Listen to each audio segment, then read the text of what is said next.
Hey everyone, and welcome to the best of 3 Call of Duty Esports Podcasts. I'm Josh, SalvationsElite. To my right is Bash _BO3 on Twitter, Sam, and as always, to our farthest right is Rex, ShadyNero. Guys, this was a crazy weekend. I mean, the results that none of us expected. No. Obviously, with Call of Duty Dallas, the first online event of the Call of Duty League. We got a lot to talk about today. But first, boys, Rex, what is going on? Okay, so I have to tell you guys something. Oh, okay. Today, I decided I'm going to put a mint in my mouth. Wow. And I did, and the cooling breath of fresh air that I breathed out froze over this ocean. And wow, that's how my heart feels right now. Wow. Sam, you have a chance to out-energize Rex today. What? No. Oh, you lost it. That was so subtle yet beautiful. It was. Tears are flowing, huh? Yeah. Man. Wow. All right, but you know how it is. I mean, I hope you're doing well, Sam. I'm doing good. You're doing well? Good. All right, perfect. Good. Again, we got a lot to go over today, man. All of you out there, hope you guys are excited to listen to some talk about some Call of Duty together. Talk about it. Of course, you can find us on Twitter, like I said, at SalvationsElite myself, Bash _BO3 on Twitter for Sam. And Rex, ShadyNero on Twitter is what it is. Nice. And of course, you can find us where podcasts can be found: Spotify, YouTube, Apple Podcasts, and YouTube. Where else are you going to listen? Nowhere else. Obviously not. SoundCloud. No. Okay, with that said, let's get into the first segment, the news segment. Obviously, a lot went on this weekend. Yeah. First, I mean, the open bracket. The Challengers event was an interesting one this weekend before we even talk about any of the other big news. I was actually really, really surprised with how this went down. Nagafin. Haven't heard his name in a minute this year. It's been a minute since we've been talking about Nagafin. And he took home, him and his squad, took home the Dallas Open, quote unquote, you know, how it is nowadays. Just the online glorified 2K that went down this weekend, obviously. Nagafin returns to his goated form, and playing with him was royalty fellow SnD and Dav PD. So no squad to underestimate. Won one. Wait, what do you say, Rex? I'm so glad that they finally won one. I think fellows that team has been, I feel like, deserving to win for a while now. Yeah. So I'm glad they finally got one under their belt, even though it was online, but still. Yeah, fellow. I know that's the thing. Fellow, Nagafin getting back to the top as well. And really interesting. So similarly, UYU finished second. So that was, again, Cells, Rex, Hollow, Infamous, and Draza. And then Parasite comes in top 3 again. Parasite, Zaptius, Glow, Frosty, Spoof, and Paulex. And then we got 6 Gear, which is Stamino's team. And then Singularity came in top 6 with FaZe Academy as well, top 6. So a lot of the similar names. We basically have a pretty solid set, top, I would say 8-ish teams. Obviously teams switch up almost every week, but right now it seems to be getting pretty consistent with what guys are coming in here near the top every single weekend. So again, we'll always keep you guys at least updated with some of the news that's going around. Similarly with FaZe Academy, they announced a new coach for them. Luti, who was kind of like the coach for Team War at the end of last year, he announced that he's going to be kind of officially becoming a full-time coach now. He's kind of like the European Nubsy almost, you could compare him to. Good stuff. Yes, of course. So to get into the CDL news, Dashy finally confirmed that he is actually playing for LA OpTic. Was he just toying with us the whole time? We don't know if he was toying or if there was actually some legitimacy to, his shadowy tweets or his shady tweets, but he is officially starting. I bet he didn't want to play. I bet he didn't want to play. You think there's some legitimacy to it? With his team, I bet it was him who was he didn't want to play, but now his org basically was you're contractually obligated to play. Yeah, Rex is glowing the exposure right now with the camera is. Love it. Is you're glowing. I'm glowing. There you go. Oh, it focused now. We're back. But yeah, I don't know, man. He didn't want to play with JCap. Let's be honest here. Could have been, honestly. It's very, very It possible. is. It totally is. The guy, yeah. Yeah, the vibes on that team, I don't know. It's still questionable. Yeah. Something JCap probably needs to go, honestly, just to, if you're going to get anywhere. Hey, but they had their best finish of the whole year by far. That is true. At their last event. They could be getting way better. Maybe they rebounded. Maybe JCap is going to return to ghost form. No. Oak Boys form. Oak Boys form. Maybe that's what he's in right now. But obviously, moving forward, talking about the weekend a little bit here, we did have our predictions, which were ugly to say the least. This was by far our worst performance. I mean, it wasn't even. I mean, again, this tournament was. We talked about it last weekend. It was going to be hard to predict. I mean, we didn't know how the online would affect things, how teams were going to be affected by playing online, how the servers were going to perform, how this was going to work, everything else. And it proved to be an unpredictable weekend, to say the least. I mean, final results is Sam was the most won our predictions. I came in second. Rex came in third. It was not pretty. Obviously, spoiler alert, the Mutineers shocked the world after starting off real slow, losing to Toronto, and came out and won the tournament. Yeah. They lose to Toronto, and then they come back and win it all. It's like, man, it's crazy. Who would have thought? I thought for sure once they announced Prestinni was benched, I thought there was like, they're going to be an average team at best now. Yeah. So, I mean, that was great. Obviously, we'll go into depth about all of it, but like it made our predictions terrible. iffy at best. Just horrible. Sorry about that if you were really, banking on our predictions, because that was our worst showing yet. Obviously, hopefully we learned something with the online stuff and we can get more and more accurate with the whole new world of online Call of Duty moving forward. But the broad question, let's just say, what was, outside of the Mutineers, what was the biggest surprise for you of the event? Obviously, the Mutineers are the easy pick. Mm-hmm. But outside the Mutineers, because we'll talk more about them, but what was the biggest surprise to you of CDL Dallas? Dallas, do we say outside of Dallas and no, just outside of the Mutineers. Honestly, I did think Dallas was going to end up in the final, for sure. I thought they look shaky. Yeah, they look shaky. Obviously, Crim had his tweets about online and how horrible experience was for him. But I thought for sure the top three this weekend were going to be Rokkr, Huntsman, and Empire. And boy was I wrong. So I thought. I mean, everyone was calling Dallas the online team, right? And they looked beatable. They looked very, very beatable this weekend. Then also, I thought Surge would go farther, but they just again couldn't pull anything out this weekend. Yeah. I don't know. Octane might just be done with this whole year. Yeah, we'll have to talk about that too. Yeah. Rex. I mean, I think Legion kind of surprised me. In a good way or a bad way? In a good way. They did a lot better than I thought they were going to do. I mean, I had Surge beating them, and then they went on and they kept it close against Huntsman too. Like, it was actually really close against Huntsman. It was just such a hard group, though. Like, Rokkr, Huntsman, and Legion. Like, with Surge, who always have upside, Yeah. But yeah, and I could see that. I think Legion is an interesting one. That Huntsman match, literally almost every single match was really, really close with them. So like they kept it real close again. They're an interesting team, man. I'll be interested to see what moves forward with Paris and how they play and deal with this online I thought league. Online, that's where there was like it was going to fall apart, but that's not really what happened. They still showed that they had strength. So I don't know. I was pleasantly surprised with that. I want Legion to do well. Yeah, no, I agree with you. The online, they seem to be the same team. Like, it didn't seem to really matter or change how they played at all. Kismet's a beast. Yeah, Kismet showed up, played well. He did. Yeah, man, my biggest surprise. And Surge still playing bad. Like, what? I mean, they looked good How in the is Surge respawns. not picked it up? Exactly, Yes, it looks so good. Octane is dropping amazing numbers, and they just cannot get it together. They look so good in the respawn still. They compete with every good team in the respawn. I know. And then it comes to SnD, and they cannot clutch it up. They can't. They just can't. I really thought Pandora might be able to bring some consistency to the team with the SnD, but now we're 2 events in with them here, and it looks like more of the same. Mm-hmm.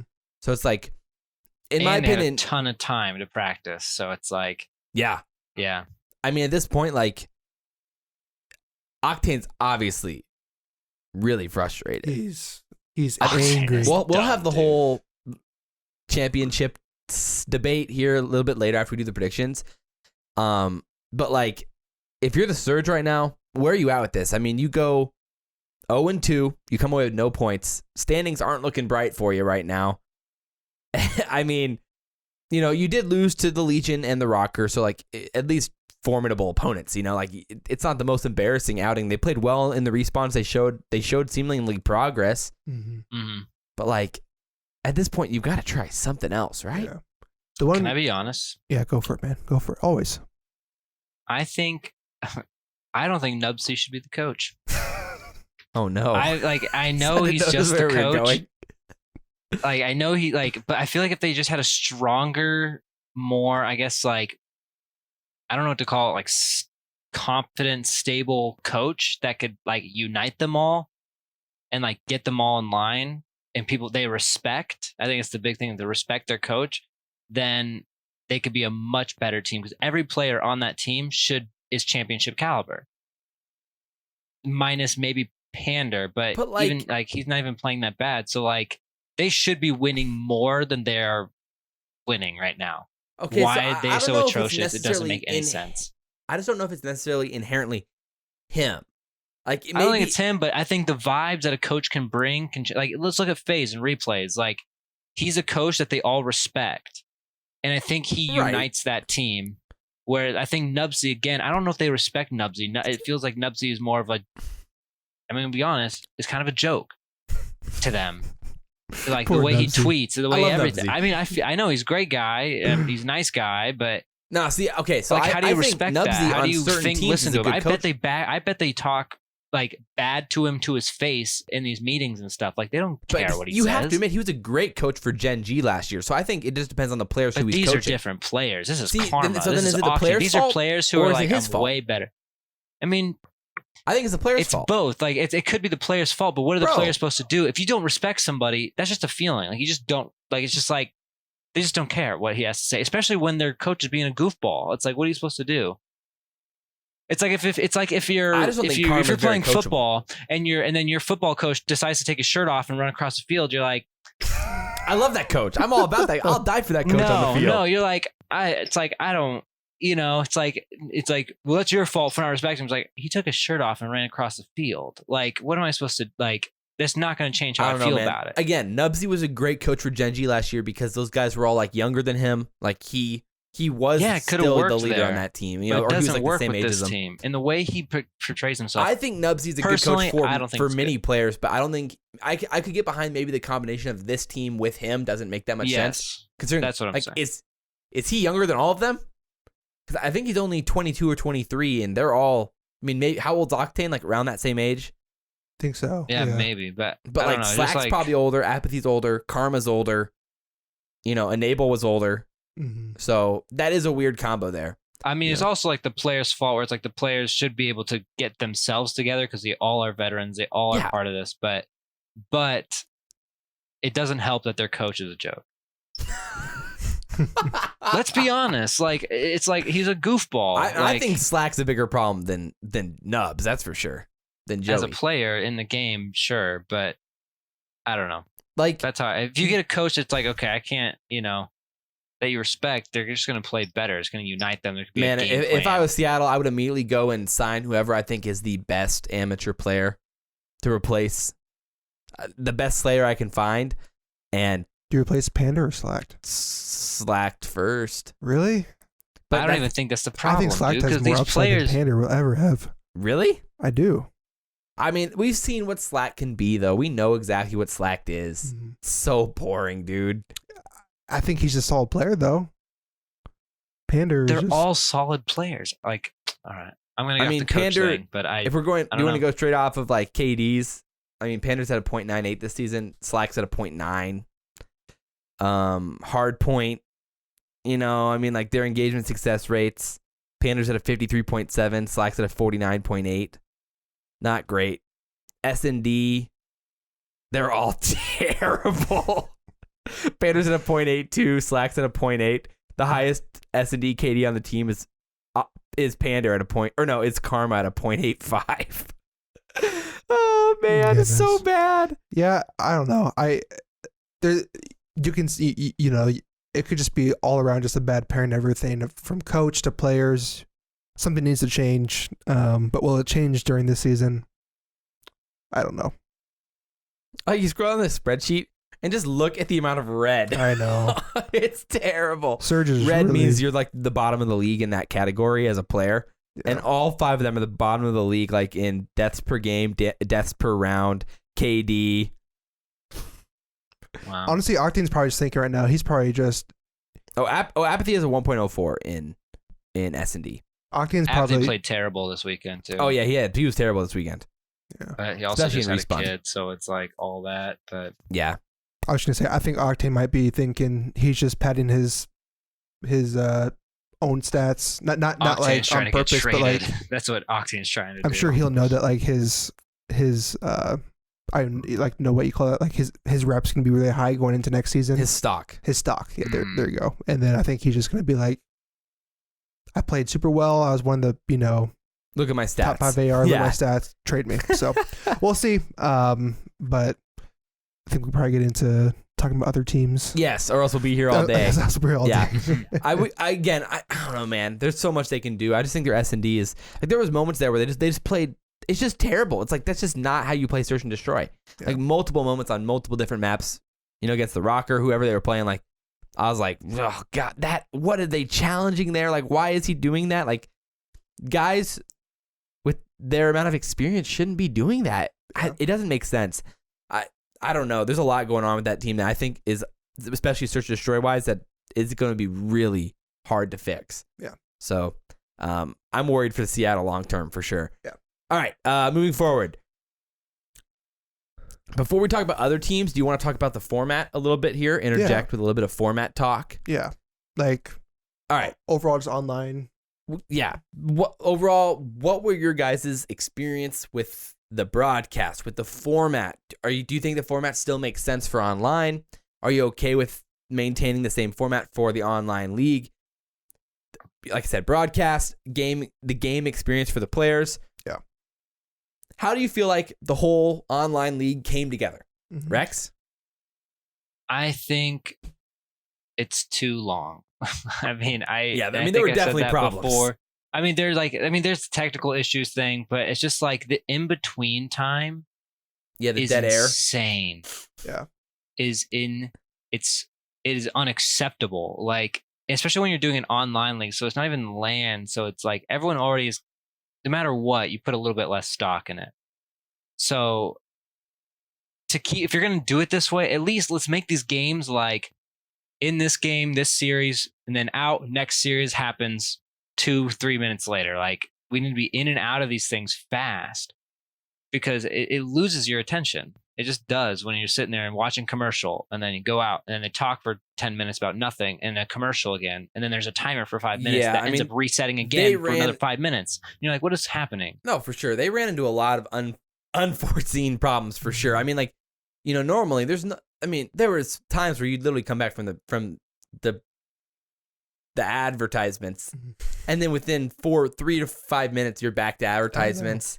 And then, a lot of advertisements. Yeah. A lot of advertisements. And then there's just a dead screen, like 5 minutes till, we're back, 5-minute break or whatever. And that happens so many times. I mean, it's hard to say like where that comes from, whether that's like, the lobby or if it's the player's fault for taking too long or like, the league, the broadcast miscommunications. They're trying to figure out how to get the audio not delayed. And I mean, think about how hard it must be to stream remotely from, your casters are in different places. Your 10 players are in different places. You have 10 different streams coming in from 10 different players for face cams that have to line up with the commentators with the gameplay that's coming from a different, the caster that's somewhere else as well. Mm-hmm.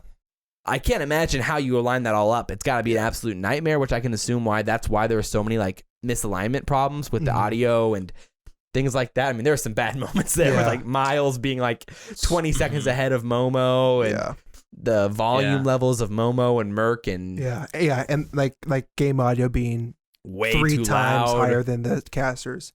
Yeah, I was just gonna say I can totally forgive all the technical issues. I agree. Like it's the first time. You just gotta know it's the first time. That sucks. But I definitely agree with Rex though. Like where like they probably should have been okay is like getting matches faster than a LAN tournament, and it seemed like it was the same time frame as like it was slower. I mean, it was like holy cow! Like I was sitting on my couch, and like it'd be like 30 minutes past. I'm like, man, like even in between some maps, there was like it was long crazy. waits. Yeah. So like, and maybe the technical issues caused all that, but it could be players. Like maybe players it's the players. So like, I don't know if they need like, almost like, do they get fined if they're not in like the forfeit lobby? them. Maybe. Yeah. Like I say forfeit them. you need like, But maybe it's not the player's fault, and then we're just That's true. we just don't know. Like, but if it is the player's fault, they should have like Absolutely. very strict rules Absolutely. because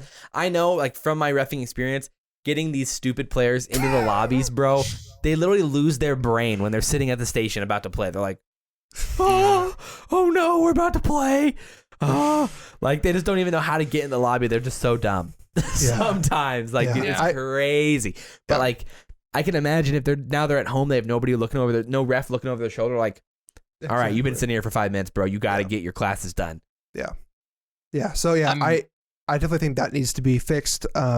Technical issues, obviously, that's going to be hopefully ironed out as more come along. Trying to think like really those are like the main like cons. With the broadcast. But with the broadcast. Rex, were you gonna say something? I'm sorry. I mean, I honestly think going back. I honestly think go back to doing like the how they originally were gonna do it with like the league system, where it's just like you have your games at like 2 games that you're supposed to play that day, and then you're done, or that weekend or whatever. That I honestly think that's how it should go back to doing it. It will streamline things, and it makes everything much easier to take in. My thought potentially even was on LAN, things take a really long time. 11-hour streams, like no one is sitting around. I mean, not no one. I mean, I have before, but 11 hours to watch this whole one day. No, yeah, and then have to watch again tomorrow. It's like not a lot of people are gonna go watch it for 2-3 hours and leave. You know, for sure, like for sure. Make it so you can watch your favorite teams and get out of there, and not have to watch this whole tournament play out. Right. I mean, what if like, so let's talk about the format, I guess. This is kind of, I'll transition to that because like there might be a better way to do this format than how it is right now with what they're trying to do schedule wise and how they're trying to, format this and everything. I mean, are you guys okay with the 8-team tournament still? Or like, do you think there might be a better way to do this with the online format to keep it more interesting, streamline the process? I mean, I already said what I wanted. Yeah, I don't know. They might be locked into this no matter what. I mean, they probably are at this point. Yeah. Like, they probably already had deals in place with brands to like do their home stands and advertise those brands. Like, you saw how Dallas had all of their sponsors at the bottom of the stream, like Jack in the Box and all that for NV and everything. Mm-hmm. So, but like what if they did like long-term tournaments? Like, they just extended it out where it's like a 2-week tournament at a time. They played a few games per day, or every other day there was games or something like that. Yeah. To like give them time to do something like that. Like, I'm just trying to avoid doing league play because league play is so lame. Yeah. I like league play. I like the build up to champs, and I've been saying that since the beginning. I like that, especially now that it's online. It just makes things go quicker and faster and just easy to understand. And it's just like play your online games and then hopefully by the time champs comes, it's a LAN. And then, it's like who are the best online are now going to play locally. So yeah, I don't know. I just disagree with, it doesn't draw me. Like LAN or league play doesn't give me any interest versus like any type of tournament format. But yeah, I don't know. I think the better option would be to do all 12 teams and then like make it a 3-day tournament. Like, okay, I mean, like, it peaked at like 29,000 viewers, so 36,000 longer viewers. That's gonna be. Well, I don't care about the long. I don't care about how long it is personally, but I'm just talking about keeping it interesting because like it seemed like a lot of people didn't think this was very interesting of a tournament. Because it's so long.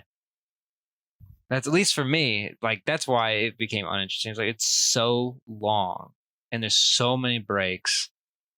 I mean, the problem was mainly the breaks. If they could streamline that, maybe my opinion would change, but those breaks are ridiculous. Yeah, I mean, I don't know. Sam, what are your thoughts? Yeah, I guess Rex, would it help though, like if it was like 3 days, but like 4 hours or 3 hours a day? Like, would that like change like your opinion? Like, I think that's where you're going, right? Like you're saying. 3 or 4 Potentially. days. There's more people. There's more time spent on the desk and watching commercials than any actual gameplay happening. That's my problem. Oh yeah. No, I mean, like it felt like If one of there my should be community anything, it tournaments. should be gameplay, commercial, desk 5 minutes, gameplay, commercial, desk 5 minutes. And you watch they this were whole able series. to- There's no weird breaks. Yeah, So I mean, the breaks. that's my I mean, opinion. it's even worse than TV because it's like they're the same 3 commercials over and I know. over. It's bad. It's worse than like watching the NFL. Yeah. Like even though the NFL, like okay, well there's a touchdown. Now there's going to be a commercial. You know? Yeah. Like that as an NFL fan. But like this, it's like okay, well we're gonna end this hard point. They're gonna send it to the analysts for like 2 minutes. Then we're gonna get a 10-minute break before the SnD. Mhm. Yeah. It's ridiculous. That should not happen. I think it's hard to say right now. If I was able to see a streamlined online event, Yeah. then I could give you like a good opinion. But like Rex was saying, it was too hard to stay tuned for more than a couple hours because one match was like 2-3 hours long. I was just like, well, okay, I can't stay here all day, But yeah, if I can see this format with little to none technical issues, which leads to little dead air time, maybe it will be like a more interesting, better format. But until then, it's just hard. This is where we're at. There's no way they're gonna. I just don't feel like they're gonna change it this year. Like they've already changed the format a month prior to them starting the league, right? Mhm. Yeah. I think you'd get more outcry from the pros than anything if you're gonna change it again. It's just tough. So- I agree. I think the biggest problem right now is like, if let's say, for example, you're a Huntsman fan. They play once on Friday, then they play once on Saturday, and then they get Maybe eliminated Sunday. Yeah. on Sunday. Yeah. Like you can play one match per day and that's your tournament. And like, at least with the 2-day events, which is why I think the 2-day events made more sense for this 8-team, like an 8-team tournament in 3 days feels so drawn out. Yeah. Like versus the Saturday, Sunday tournament that we had before at LAN where it's like, all right, it's 8 teams. This shouldn't take that long. Yeah. No. Like it should be a 2-day fast. tournament. Yeah. Now it's like a 3-day extravaganza. That's why it Drawn feels like out. it's a marathon. Yeah. It just drains you. Especially when you have so many breaks. Yeah. So I think that's kind of where the difference is. Like, I agree. if it's gonna be this long, it should be 12 teams. Yes. Yeah. That's what I was trying to say earlier, Rex. Yeah. If they can streamline it. Yeah, if it could be the same amount of time as it is currently. Currently. Yeah, yes. sure. The more teams is always gonna be better, but I just don't know if that's even technically possible. Like, Yeah. I'm saying I did more love the face gameplay cams, than by the way. anything Those else. There games should are be cool. more time on gameplay than people on the desk talking than commercials. Like, Yeah. there should be more time spent watching I mean, gameplay, and they- that's not happening right now. Again, man, they need to find as many ways to keep this broadcast as interesting as possible. They should unlock all of the players' comms for us, at least for like a little bit after the games. Like you should be able to hear them taunting and getting hyped. Like that alone, and there should be more listen-ins. More listen-ins, more access to the players' opinions, like more interviews with players. Like that should be Pre-game listen-ins would be kind of cool. Yeah, pre-game listen-ins. Anything like that would be interesting. Like, that's how you keep the broadcast interesting. And like, you can't just slap the LAN format right onto online and expect it to feel as natural. Because like, they're not in person. It's not going to feel as natural. I mean, the face cams were huge. Mhm. I feel like not having the face cams like added for like some fun insight into like, oh, you see the reaction. Like you got to see ILLeY stand up after they clutch that hard point and be like, let's go. That was cool. So like that was cool. Like those are cool things that are nice to still see on LAN. I mean online versus LAN. So I agree. Okay. Do we want to do the is this a championship debate right now? Yes. Okay. I think so. All right. So obviously Octane, Maven, they were going back and forth at it about whether or not these online tournaments mean the same as the LAN tournaments and whether or not the LAN and or these onlines count as official championships. I know we had this debate for the LAN tournaments like before the season started, but like has your opinion changed with the online, with the problems that have popped up? Like where are you guys at with the championship debate right now, Rex? My opinion before was already that these weren't really championships. So now the fact it's online already tells me that they're not really championships. Yeah. Personally, I mean, it's still a good thing to win. I still think I think Octane kind of puts not enough weight on them. Like, oh, like these don't mean anything, but I think they mean something. Mutineers won on LAN, and now they just won again online. It's so yeah. I mean, it still means something, but I mean, my opinion doesn't really change. It's like you're there to get your points, and then you're building yourself to get the champs. Yeah. Yeah. Fire away. I think whatever the players, the community were thinking of them up until this point, they have to stick with it for this season. The same. Whatever it is before. If you thought whatever it was before that you thought, you need to stick with it because this is what we have to deal with. This is COD up until this champs. is Call of Duty. This is still the same yeah. You know, System. Still the Format. same caliber of players that you're playing against. Yeah. So yeah. But I do agree though that I think there does need to be a change of now that we're in a franchise league. This is just different. Like this is not the same. Like I think champs might be the only chip that a player can win in a year. I don't know. I mean, I agree. Yeah, it has to be it's the only kind one of that differently matters. than. Yeah. This is. I mean, this side of the argument's the same thing. I think I agree. There should have been like a pre-CDL, post-CDL chips type situation. Absolutely. They shouldn't be tallied on to what they Yeah. were winning before. It's completely different. It's There so should be much a hard different. line of There should be a pre and hard post. line. Yeah. I don't know. I agree with you. I think however you view them, they should be seen as the same. Mhm. In my opinion, I hate that pro players are out here whining about it. That's so like, how does that help your brand? How does that help the league? It doesn't help. Like, unless you're providing constructive criticism, like, hey, this was the problem with this event. Like players weren't showing up on time. We were waiting on these guys for 10 minutes for no reason, and not when there was a bathroom break. They were just gone. Like, if that was the problem and they were complaining about that, or like, hey, the servers were, a little frustrating, but I'm sure that I'm sure they'll be improved. Like, at least something somewhat positive at the end. Like, I'm sure they'll be improved. Overall, it was cool to play competitive COD. Yeah. In this time in the world. Like, I just hate the oh, my life sucks, we lost because we suck at search and destroy argument. Like, dude, no. Yeah. Like, and at the end of the day, like the top 4 teams, I mean, we had the Huntsman, the Rokkr, the Empire, and the Mutineers. Yeah. And like the Mutineers, I'm pretty sure if this would have been a LAN tournament, they would have been pretty dang good too. Probably. So Yeah. I mean, with how Pharaoh and Mox were playing, I don't think that was just some connection. Yeah. Mm-hmm. So, and the other 3 teams were the 3 best teams that we expected to be there in the Final Four. So, in my opinion, at the end of the day, the better teams were the ones advancing through. Yeah. I don't think there's that much merit for complaining. And like over a long-term season, I'm ranting right now, but over a long-term season, all of like the inconsistencies with connections will balance out and everybody will experience them at some point. Yeah. So I agree. Mm-hmm.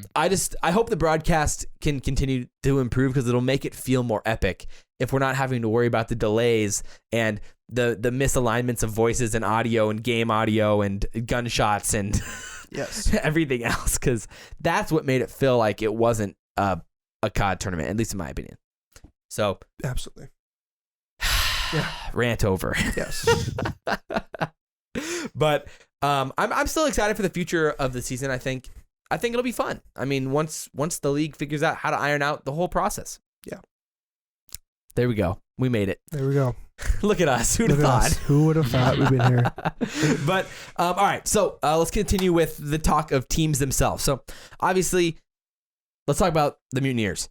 They shocked the world. I mean, going into this tournament, I had very little confidence in this roster. I talked about that in our podcast last week. We were all kind of not sure what would happen with Florida. I mean, obviously we didn't think of them as too much of a threat. We had them all losing to Empire. Both of you had them making them out of the bracket, but none of us had them competing with the Huntsmen. Yeah, exactly. And I actually had them losing to the Guerillas, so I did believe in them even less than you guys. Again, the Guerillas looked awesome against Empire. They took them to the brink, and ILLeY had to make a god play just to send them to avoid going to a game 5 in which the Guerillas win. Yeah, actually they probably losing, but the bandwagon, I thought the Guerrilla bandwagon would survive, but unfortunately, the Oregon Trail did not go on. No. But all right, Mutineers. What are you guys' thoughts?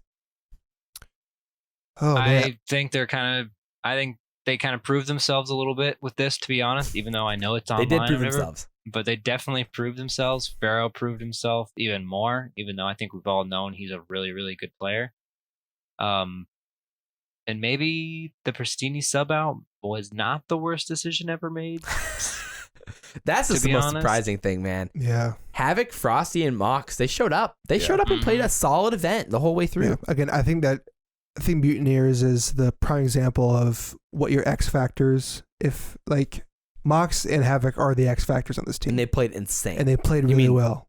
Oh, Mox and Havoc, yeah. Mm-hmm. But they played well, yeah. They had a 1.04 and 1.03 in the event.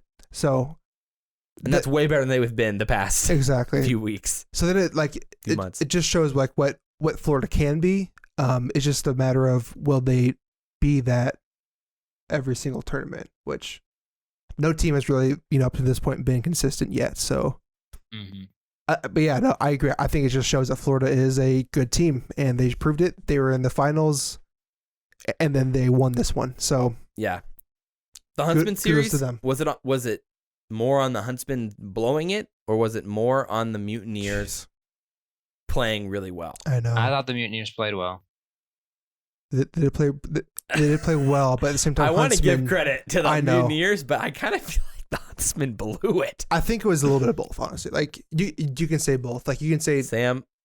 I'm just saying. Formal had a. I know. Formal played so bad. I understand. But bad event. I understand. Yeah, there's nothing I can say. 0.83. I know. A 0.83. This is formal. Maybe he was the reason. Maybe he just had a horrible. I mean, again, this was the role change. I mean, he was still flexing. We saw him with the M4 a handful of times. I talked about in my video in that Mutineer series, Hackney Dom. They've stuck with 4 MP5s the whole map, while the Mutineers were running 2 ARs the whole map, and that was the map where Formal went like 15 and 30. Yeah, he got absolutely smoked running the MP5. I could not believe that he didn't pull out the M4 at some point. I don't know why they really changed. Formal is such an AR. I know. He's really good at it. And Arcitys can definitely flex. So I just don't get it. It's just a very weird. I don't know why. Yeah, I totally agree. I think Formal is just comfortable with running the AR role, but for some reason they wanted it, and it seems like they're going to stick with it. Yeah. Well, it's just weird because like earlier on in the year, the meta was like 1 AR on most maps. Yeah. Then it's slowly moved to like 2 ARs on almost all maps, except for like maybe like Petro, maybe Gunrunner, depending on how you're playing. Yeah. But then like now teams are running 3 ARs on Cave. Who was it? Mutineers were doing it. I think was Seattle doing it. They may have been. I can't remember, but I think the Mutineers were doing it. I think maybe the Rokkr were doing it for a little bit too. I'm pretty sure they were. Yeah. I think Silly pulled out the AR for a while as well. So like, it's just weird that now you switch from you switch Formal to the MP5 now. Like if you were gonna do it, you would have done it like at the beginning. At the beginning of COD when everyone was running 4 MP5s. Yeah. Yeah. There must be some behind the scenes. I don't know. Again, it just seems so counterintuitive, but and it's just weird because like you'd think like Arcitys would do whatever it takes for the team to play well. Maybe and ironically, Arcitys was the only one over a 1.02. He had a 1.16 KD this event. That main AR baby raking in the kills. Yeah. So yeah, I do think it was a mixture. Mutineers played real well, and then Huntsman just did not play well. Rex, you on the same boat? I don't think Huntsman played up to their potential. I think Formal switching to the sub was just weird, and I think that hurt them more than anything. Yeah. Weird's a good word. But I also think Mutineers played well, and I think even if Huntsman was playing normally, I guess, I feel like Mutineers would have still put up a fight and possibly won it. So yeah. Absolutely. I don't know. I mean, classic Huntsman, man. Classic Huntsman. I know. They beat the Rokkr 3-0. I mean, to be fair, every map was really close. Super close 3-0. I mean, it could have been a 5-game series easily. Yeah. Easily. But they beat Rokkr 3-0, who ended up being in the finals, who beat the Empire, And then, of course, they lose to the Mutineers. I will say, my biggest surprise of the whole tournament might have been Toronto. They beat the Mutineers, and then they were competing with Dallas. And then, it was, I think, a 3-1 series against the Mutineers in the rematch. So, they played pretty dang well. Yeah. The Metals Looney switch might have been the right call 3-2. there. You might have been right there, Sam. Metals might be pretty good. Dude, Metals is really good, but if you can't communicate that, that is a problem. But him as a player is, obviously, I think he's really talented. So I think that was a good call. Yeah, I mean, they look like an actually decent team, and they were taking SnDs. And, I mean, hey, at least they can win some SnDs, and then you got to respect that from Toronto. I mean, yeah, they took Dallas to a 5-game series. They did lose both SnDs in that game, but they won the Dom, they won the hard point. Like, I don't know, man. The Ultra is interesting. I mean, they definitely showed a little bit of fight, and really surprised me in this event a lot. Like they could actually be like a middling tier team now instead of the bottom of the barrel. Yeah. Watch out, New York. We'll see. Jeez. Yeah, watch out, New York for sure. No joke. No, yeah, we'll see. I mean, the Guerillas was a little bit disappointing. I really thought they could like make a move and make something happen, but they ran into the Mutineers. They played Empire and Mutineers, who ended up being 2 of the top 4 teams, debatably, better than that. So we didn't get a fair shake to see what the Guerillas could actually do, at least in my opinion, because the Mutineers caught fire after they lost to the Ultra there. So whatever happened, whatever they did to catch fire like that, insane. Yeah. But yeah, anything else sticking out to you there? I mean, we touched a little bit on the Empire. I think I was also a little bit disappointed with the Empire. They could definitely be better. Empire could definitely be better, I feel like. Yeah. It's one of those things we keep saying every week.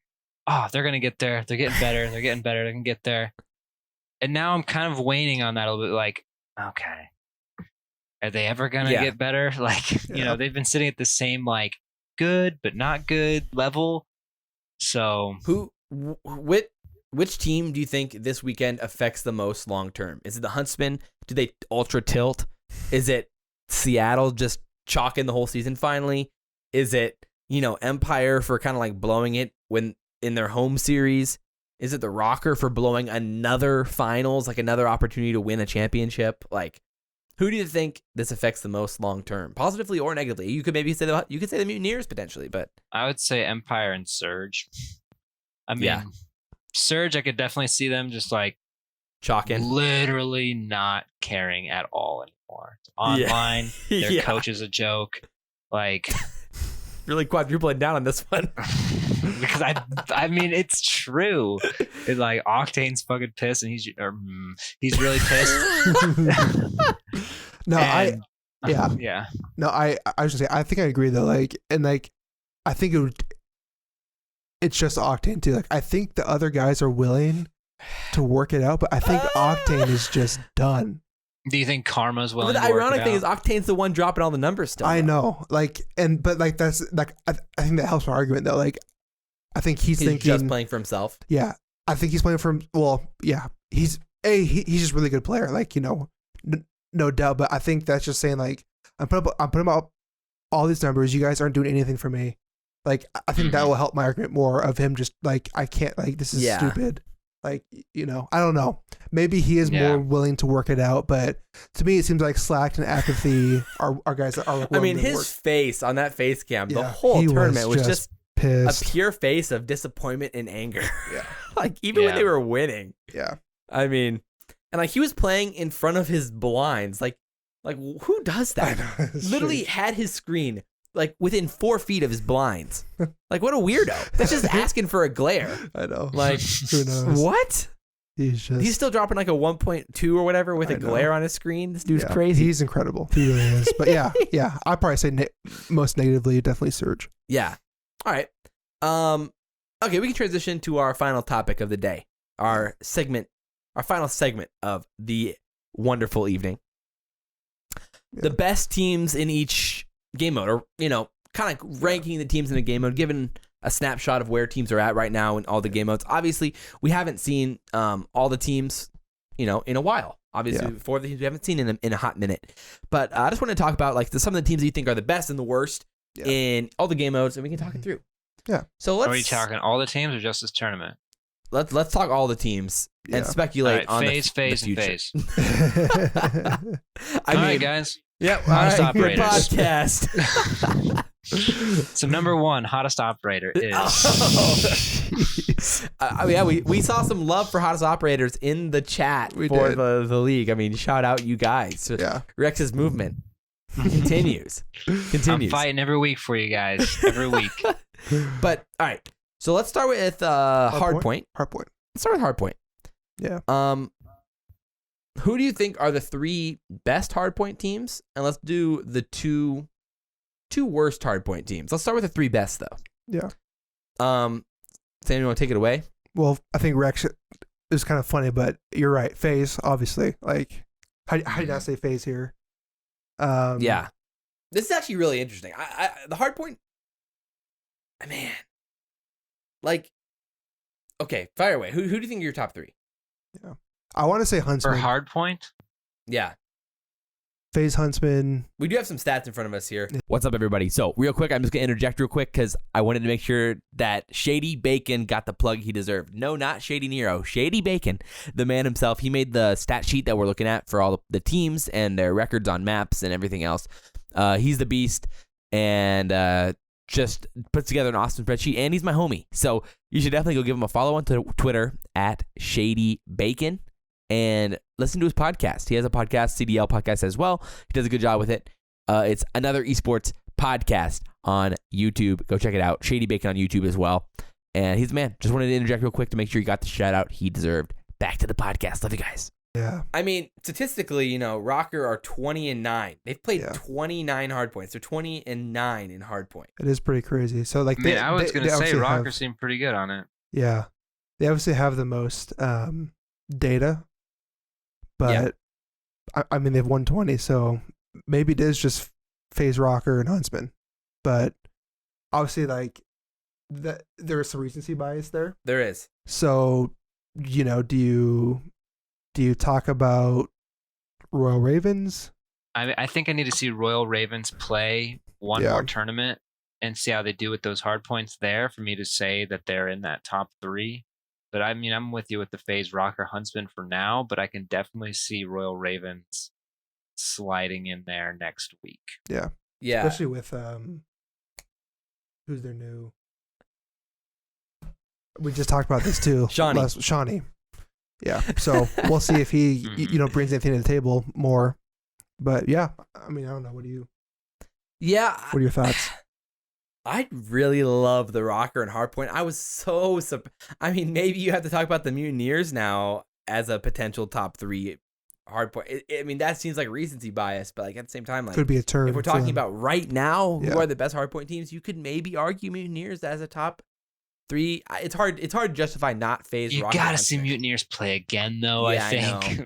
But I feel like I we agree. say that every week. It's like we got to see them play again for us to know. So I'm starting to feel bad about it. Like it's like I never give them their credit. I don't know. Maybe Mutineers. Yeah, I think I agree with that. I mean, I would probably say FaZe, Rokkr, and then Huntsman. But I think the FaZe and Rokkr are pretty established as the top 2 hardpoint teams, and the Huntsman are just inconsistent. Yeah. Mm-hmm. Like, it doesn't make sense sometimes why they're losing these maps. That is true. And like, they used to be so good at Cave. Like at the beginning of the year, they beat Empire. They were dominating Empire on Cave. And they were really good at Cave. That Cave map versus the Mutineers, they made some like basic mistakes, like not playing for spawns, they pushed P4 with like 15 seconds, 20 seconds left. All 5 of them. I do remember that. It was pushed really P4, weird. And then like Pharaoh flipped the spawns, and you're like, what are you doing? Like what is happening? Are you dumb? Like, you guys are all veteran hardpoint players, and you're not. You're 5 pushing the hill with 20 seconds left. There must have been some weird communication things, or I don't know what it was, but yeah, they played that weird. Like, there's just some weird issues with the Huntsman right now. I mean, it's like the Rokkr are perfect, but you got to put FaZe at 1 at this point. Their slaying power is insane. Yeah. One interesting stat that this sheet has is 50-point hills versus 0-point hills. And, that just shows, are you holding money hills, or are you getting skunked on hills? Are you just not even touching hills? Yeah. And FaZe only have 7 50-point hills. The second least is OpTic with 10. But like they've only played 11 hard. I mean, FaZe has only played 13 hard points, but OpTic's only played 11 hard points. But like what's crazy is the Rokkr have 29 50-point hills, but they have 37 0-point hills. Only A few other teams are at like within the 30-point mark. I mean, like the Huntsmen are at 21. FaZe are at 11. Yeah. It's like it's pretty crazy. So I'd like to see that per Rokkr really game. good at holding positions. Yeah, absolutely. Yeah, it's crazy. Good at The holding a Rokkr- hill, but they cannot break a hill to save their lives. yeah, they can't break hills, but they're insanely good at holding them. Really interesting. That's a weird stat. But Yeah. So I wanted to highlight that. It was a really interesting stat. But okay, worst teams in Hardpoint. I mean, off the top of my head, you know, Ultra, Subliners, Surge, Guerillas would come to mind right away. Mm-hmm. I mean, I don't even want to put Surge there. I feel like Surge aren't going to be I feel like they worst. bounced. Yeah, I agree. I think they've made progress in that regard. But yeah, Guerillas, Subliners, Ultra. But Guerillas with this new roster, like, you who can knows? maybe get It's a behind very it. S&D heavy roster. I could see Guerillas becoming kind of good Yeah, at no, S&D I mean, now. yeah, they looked good in that Arclov. They played the Empire in Arclov S&D and beat them Mhm. there. They looked really really good in that Arclov. Yeah. So I could see it being a good S&D team. But yeah, hardpoint wise, who knows with Guerillas right now? Yeah, I kind of agree. I'd say bottom three would be Surge at third, or no, Subliners at third to last, Ultra or Guerillas. Guerillas at second to last, Ultra at last. Kind of hard to disagree with that, honestly. Really? Yeah. Agree. I mean, you know who's not at the bottom is OpTic, which is interesting. I mean, they're slowly going to make their way up with Yeah. how they've been playing lately. Yeah. Rex, are you kind of on the same page? Yeah, same. Yeah, with the bottom three. Yeah. Yeah. I mean, it's hard to say. I feel like the bottom three, we hardly ever see them play because they get Yeah. out really fast. That's the thing. We thought about ranking all of them, but we're like, that would just be time consuming. And like the middling ones are so hit and miss Yeah. still this early on in the year that I Yeah. was like, you know. There's no point in doing like the middle ones. Middle ones are always going to be little, Mhm. whatever. But Yeah, exactly. So Yeah. on S&D. Yeah. Actually, let's save S&D for last. Let's do Dom because, Okay. you know, have a little bit of fun. sure. Dom's interesting. Dom is just such a weird game type, man. The Surge have been pretty good in Dom. I actually been really, really happy with how the Surge have played in Dom. They look decent in this event as well. In my opinion, the maps make such a big difference in Dom. Some teams are so good at certain maps, and they absolutely suck in others. I actually haven't looked at the stats all on that. Is that the case? Mutineers are 6-1 in Petro Dom. 6-1, where they're 1-3 in Gunrunner and 2-2 in Hackney. So don't play the Mutineers on Petro. Don't do it. Mhm. Yeah, no, it's just like, yeah, and some teams Well, I guess most of them have The Surge are played- 4-0 on Gunrunner. Yeah. That is definitely weird. Yeah, the Surge are 4-0 Gunrunner, but they're 1-2 on St. Petro, and they're 1-1 on Hackney. Yeah, so, That's crazy. yeah, that is weird. Yeah, so Dom definitely is a map. I mean, there's map a lot type of map types and play style matchups. matchups. Yes. Like I think like the AR battles are really interesting on like domination because like Yeah. they have to control those sides of the map and like it's about you know controlling spawns and influencing spawns and you know Yeah. I mean Rex, what are your thoughts? I mean, I think the top teams that I could say are consistently that I'm confident are like good at Dom are FaZe and Huntsman. Yeah. They seem to be good at, I mean, at least in the top of all the maps, they don't like, there's no map that's like, oh, they're going to do terrible on. Right. For the third pick, that's where I kind of don't really know what to say. You could go a lot of different ways. You could go a lot of different ways. That's where it gets really map heavy. Like, Yeah. I Like, agree. Yeah, on St. Petro, Mutineers. Yeah. That's Yeah, insane. you know, I actually didn't insane. realize that. 6-1? Yeah, that's insane. Why are teams playing them there? Yo, stop. They probably don't have spreadsheets. They're dumb.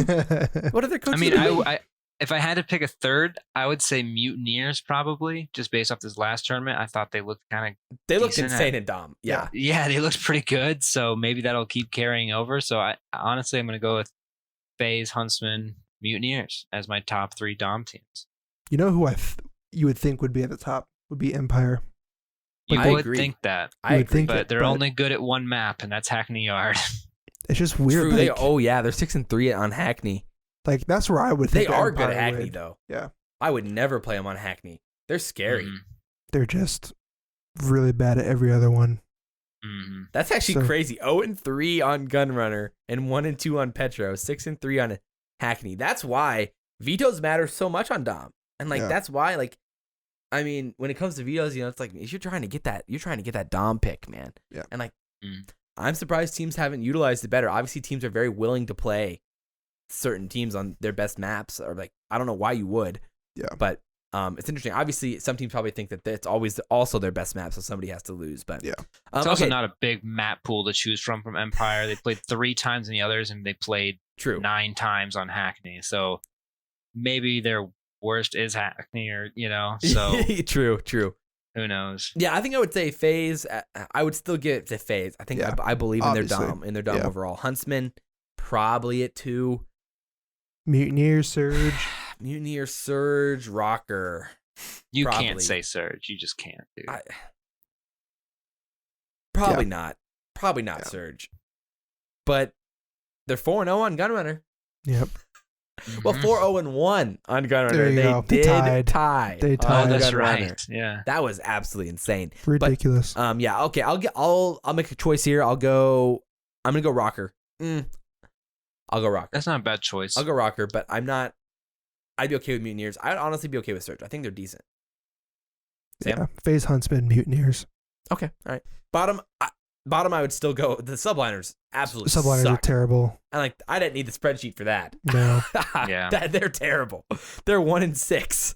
What do they win? Hackney? Yeah, Hackney. One Hackney. Wow, that's terrible. OpTic hasn't been good. Bad. I think Toronto's not that good either. Although they did look decent in this tournament. Yeah. Guerillas are 1-7, but again, new roster. It's hard to say. New roster, but also the new roster is SnD heavy roster. Yeah. So they may never be still good, might not be good. Yeah. So OpTic 2-5 overall. Yeah. I would see OpTic getting better though. Yeah. I would probably say worst is Guerillas, second worst Subliner. I'm gonna say worst is Subliners, second worst is Guerillas, and then third worst I'll say Ultra. But I could be swayed. For now. I could be swayed by OpTic. Next Ultra plays again, it could change. Yeah. I agree. Yeah. Yeah. All right. SnD, baby. SnD. SnD. This is actually really interesting. I haven't looked at this at best all. SnD team. SnD wise. So I'll read off some of the overalls, like some of the top ones. FaZe are 9-2. Huntsman are 11-4. Empire 12-6. It's the worst Surge. I'm already laughing looking at the bottom. Oh, Surge is so Legion bad. 9-7. At the bottom, we got Surge are 3-12. Ugh. 3-12. Yeah. OpTic Rokkr are 8-13.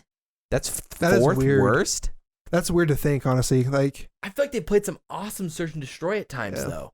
Wow, that's really surprising. well, let's see here. I mean, that was okay. Like I broke down in my video today. I broke down the Huntsman OpTic SnD match on Petro where they blew their 5-0 lead. Yeah. Like the first 5 rounds, they played incredible, like perfect textbook search and destroy, and then they literally felt their setups made no sense the last 5 rounds or last 6 rounds. I was like, what are they doing? They had no communication. They were rotating. It felt like they forgot where people were on the map. Like it was really weird. Yeah. Like it was like 2 different teams. Hmm. So like I don't know if there's just some inconsistencies with the Rokkr and their search or what it is, but yeah, that's whack. Yeah, they are 1-5 on Gunrunner SnD. So interesting. that could be That's a problem. the problem is Gunrunner. Rokkr, maybe they struggle with their subs. It seems like those close engagement maps, they never they can't break a hill, and I feel like to break a hill you really need good subs. They aren't able to do that. They can't win Gunrunner SnDs, which is sub reliant. Could be. I don't know. Honestly. I saw a lot of people in the chat like talking to me about it, and like in the video today saying like Prestinni to the Rokkr for either silly or a sim. That would mess everything up for the Rokkr. That's kind of weird. But I almost want to say a sim, but Really? I feel I like silly a lot, though, but I feel like silly brings a certain I don't think you mess quality with to a team. Rokkr. Yeah. Rokkr is a team that shouldn't be good. I don't but they think are. you should mess. I don't think you should mess with them either. But I'm just saying, if you were to get rid of somebody to put Prestinni in, I think it would be a sim. But I just don't know how much better Prestinni makes you. Like I do think Prestinni's a solid player, but like versus Silly and a sim, who I think are both pretty solid players as well. Prestinni for JCap. See, I'm about yes, that. obviously. That would be good. That'd be amazing. And vibes, they need vibes on that team. Absolutely. The negative Nelly JCap for a positive. Well, Prestinni's pretty. Prestinni is a good vibe, but is he like a good vibe for actually in the game? Because he doesn't seem to want to play. True. So He's pretty tilty. He is tilty. Mhm. But yeah, Yeah. we'll see what happens there. I cannot wait to see some news on Prestinni. But yeah, wow, that's really surprising with the SnD stuff. I would not have guessed that with Rokkr. But okay, top 3 teams. I mean, FaZe, obviously. Easy. FaZe. is I think. Yeah, I think the top 3 are easy picks. Envoy versus Simp yet. I'll hold that for the end for a quick little side discussion at the end of this thing because Envoy Simp is a stupid discussion. Maybe we shouldn't. We need to like limit you to a minute on that because I know you're gonna go off on that. No. We're about to talk about how great Envoy is, but yeah. But yeah, FaZe for sure. Do you put FaZe Empire? Huntsman Empire. You got to put FaZe Huntsman Empire. I honestly Do you trust put the Empire Empire- more than Huntsman. I was just gonna say, do you put Empire above Huntsman here? There's 12 and 6, but like I actually trust Empire at this point right now a little bit more than the Huntsman and Surge. I trust Empire more against other teams, but when Empire's against Huntsman, I kind of feel like Huntsman's gonna beat them. True, honestly, which is the true. weird thing. Like if they were playing everyone else, I would pick the Empire to win more maps. Mm-hmm. But versus the Huntsman, for some reason, Huntsman dial their number there on Search and Destroy. Yeah. Yeah. But those are the easily, I think, top The tier easily FaZe top Huntsman there. and Yeah. Empire. There's Man, there's no in contest. my I think head, the Rokkr Legion- was so much better. Okay, anyway, sorry. Yeah, okay, bottom 3. I feel like Legion has potential to be a really good SnD team. I think they could become really good at it. I'm really surprised to see that they're 9 and 7. Because in my head, the Legion below. I just remember seeing them play on Ramaza SnD, and it just looked so good. And like I just feel like it's That there. is true. I feel like- They are good at really good at that. So, but that could just be that map though. I don't know. In my head, I picture them playing like Petro. In my mind, when I picture Legion, I picture Petro and Arklov S&D, and they're 1 and 2 and 1 and 3 on those maps. So maybe that's why. I've just seen them in the bad form. You're just thinking of the wrong maps. I'm thinking of the wrong maps, I guess. Yeah. I'm But thinking of all maybe the that right shows maybe maps, they can so. beat the bad teams in Search, but they're just not beating the good teams in Search. That's possible. Yeah. The worst. Worst. I mean, Surge, obviously the worst. Obviously the worst. Surge. Yeah. OpTic are pretty dang bad at Surge. I mean, wouldn't. you gotta just say Surge, OpTic, Subliners for this, right? Like, Who else do would you say put the worst is? Mutineers as like for some They reason look better. they look event. better. Yeah, they look better this event. If you're going off this event, you probably don't put Mutineers, but Before this event, Yeah. I would have. yeah, But Surge and Mutineers OpTic, do look weak. Mutineers do look weak. In it. Yeah, it's got to be Surge, OpTic, Subliners as the Yeah. 3 bottom worst. Subliners, man. Oh, those Surge. We did mention can't be that Subliners bad every single time. because Those they're guys need to figure bad. But something out. maybe they'll surprise us Surge next are week, but I 3 doubt and it. 12, like bro, S&D, I like you can know. get lucky and win S&D. They for sure have the most map game 5 losses, right? Oh, it's got by far. They have to be. I mean, look how many more searches they played than like OpTic or Subliners. Yeah. They played Mhm. 8 and 9. They Yeah. played 15. With the amount of losses they have, like And yeah, and like they're like all in the same spot basically in the Yeah. COD League standings. So like they play Yeah. the same amount of maps. Wow. but That's rough. But Yeah. all right, boys. The last thing I just want to bring up real quick is the Envoy Simp thing. So I tweeted about it, and this is crazy. I don't know. Maybe you listeners out there are on the Envoy side here, but on the COD subreddit, there was a poll like who's the best player in the COD League right now. Envoy had like over half the votes, more than He Simp. had one good map where he 1v5. Everyone goes crazy. I mean, Envoy is He's a great good player. Yeah. He's a good player. yeah, no But one's saying people Envoy's not a hype good him up player. so much. But if you think he's better than Simp, check yourself. There is no Exactly. way that dude is better than Simp. Okay, so and like I tweeted out that graph that stat today. So like out of all SMGs, Simp has a 1.29 KD. Yeah. And again, KD does not mean everything. No. But like But when you compare it to everyone else's KDs, he has a 1.29 KD. The It's a next good highest is like a indicator. 1.09 for all SMGs. Again, an SMG is not easy to do in this game. Running a main AR is much easier in this game. true. Much easier in this game, and like most games. But like in this game Mhm. specifically, it's hard to be a main SMG. And Simp has a 1.29 KD. Next highest is a 1.09. Envoy's like at a 1.07. Off the top of my head, like a 1.07-ish in there. Envoy's a great player. I would probably put him in at this point now, like probably 5th best player, potentially 4th best player in the COD League. But Simp, in my opinion, is still in his own tier as the best player in the COD League. Yeah. And guys, we gotta respect the Tiny Terror. yeah. So that's my Thank my you. little rant at the end there. Nice. All right, guys. This has been the Best of Call of Duty Esports Podcast. As always, guys, we really do appreciate the support. Like, comment, favorite, subscribe if you guys are on YouTube, and give us a rating and review. We'll read it on the next episode of the podcast on Apple Podcasts. We appreciate that. And as always, guys, I'm Josh, SalvationsElite. To my right is Bash_BO3, Sam. And to our farthest right is Rex, ShadyNero. And we will see you next time. We out.